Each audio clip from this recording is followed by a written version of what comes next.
Assalamualaikum warahmatullahi wabarakatuh. Di sini coba saya jelasin atau sharing mengenai konsep Newman.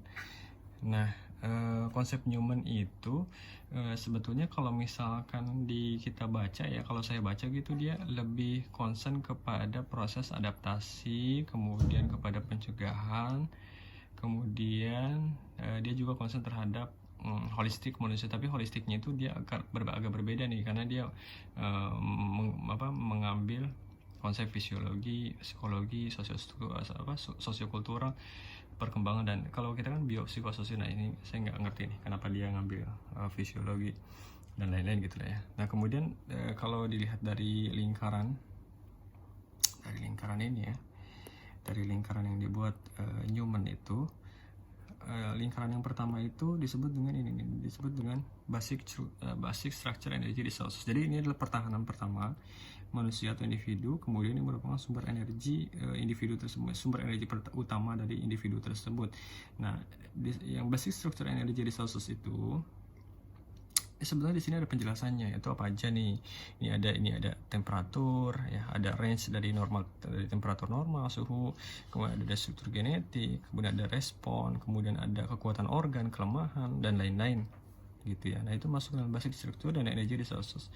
Nah di luar dari basic structure ini, dia ada garis putus-putus yang disebut dengan garis of resistance, atau garis resistensi. Nah, garis resistensi itu adalah garis yang akan teraktivasi jika stresor muncul dan berhasil menembus flexible line of defense dan normal line of defense.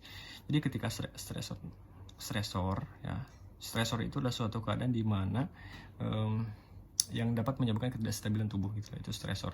Nah, stresor itu nanti ketika dia berhasil menembus dari flexible line, pertahanan fleksibel tubuh yang garis putus-putus yang paling luar, kemudian yang normal lines, dia akan menembus lines of resistance. Nah di sini line of resistance itu dia akan membuat sebuah reaksi, nanti deh saya jelasin di belakang.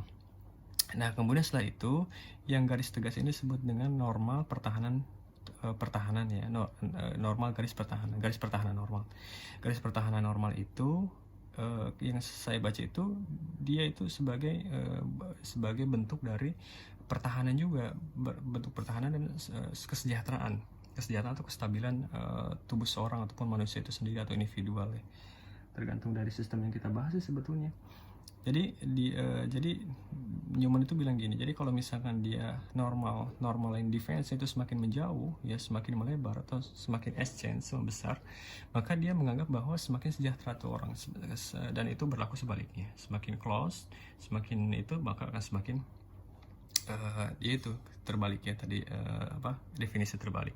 Dan selanjutnya adalah flexible line of defense. Nah ini menggambarkan sebagai bentuk kekuatan pasien dalam melawan stresor gitu, kekuatan pasien dalam melawan seorang dalam melawan stresor. Jadi ketika seorang itu semakin besar garisnya dengan normal line defense, maka dia akan semakin kuat terhadap serangan stresor tertentu dalam jangka waktu yang pendek, seperti itu. Nah sekarang kita masuk ke dalam stresor nih. Stresor itu kan tadi yang saya baca itu adalah suatu kondisi di mana yang menyebabkan ketidakstabilan stresor. Nah, stresor itu ini di sini ada gambar stresor 1, ini ada gambar stresor 1 di sini. Ada 2 stresor. Nah, sebenarnya sih sama aja sih, cuman ada beberapa yang ini penjelasannya aja gitu. Nah, stresor itu dapat diklasifikasikan berdasarkan misalkan kehilangan, nyeri, kemudian depresi sensori, kemudian perubahan kultur. Misalkan loss, kehilangan, contohnya adalah kehilangan keluarga gitu ya, pain ya, nyeri, misalkan nyeri post op dan lain-lain lah, itu kan bisa kita gambarkan ke dalam kasus yang berbeda-beda lah gitu.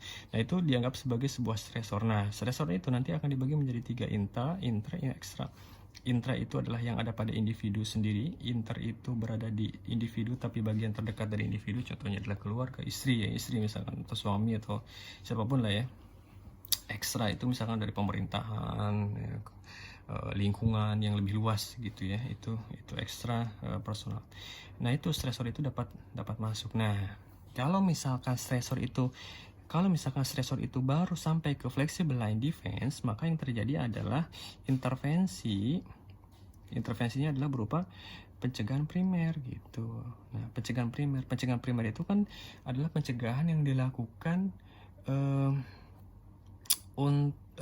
ketika terjadi kemungkinan terjadinya resiko. Kemungkinan terjadinya resiko kan pencegahan primer. Nah, gitu ya. Nah, intervensi dapat terjadi sebelum atau setelah resistant lines ditembus gitu ya. Jadi intervensi itu dapat dilakukan sebelum atau setelah garis resisten itu ditembus gitu. Nah, ini garis resisten ini. Jadi intervensi itu bahkan bisa dilakukan sebelum dan sesudah garis resisten itu ditembus gitu ya. Nah, intervensi itu tergantung dari derajat dari reaksi, ini derajat reaksi. Kemudian ada resources, sumber, kemudian ada tujuan dan outcome-nya juga ya. Nah, gitu. Jadi kalau misalkan baru mencapai garis fleksibel ya baru prevention primer atau pencegahan primer. Nah, kalau yang stressor di bawah sama aja, cuman penjelasannya aja yang agak beda.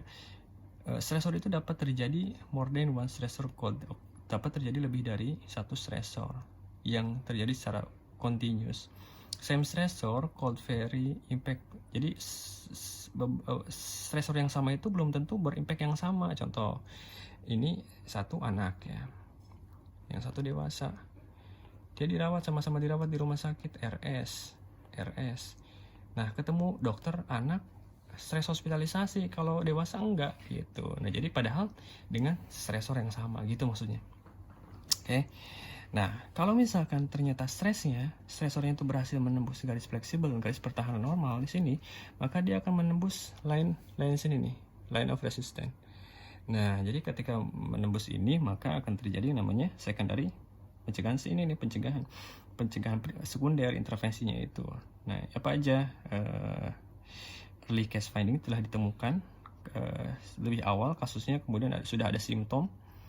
Jadi treatment ya, misalkan ada kanker payudara ya, kemudian ditemukan ada gejalanya segala macamnya, kemudian dilakukan treatment. Nah, setelah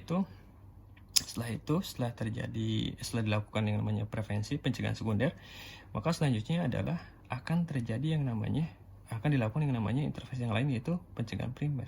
Pencegahan primer itu dilakukan ketika seorang telah berhasil di treatment. Contoh, yang misalkan kanker payudara itu telah diangkat payudaranya, sehingga pencegahan primer itu bagaimana dia bisa beradaptasi dengan kondisi payudara yang sekarang ya, pengobatan yang terus menerus, kemudian diet ketat dan lain-lain, itu pencegahan primer tuh.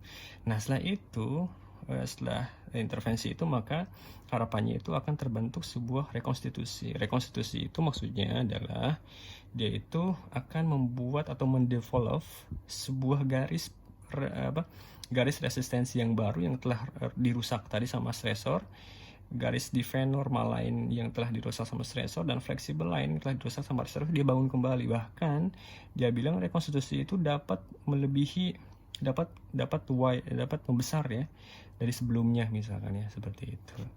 Nah, seperti itu Bapak Ibu sekalian yang saya tangkap ya. Sekian, kalau ada keliru silakan koreksi. Wassalamualaikum warahmatullahi wabarakatuh.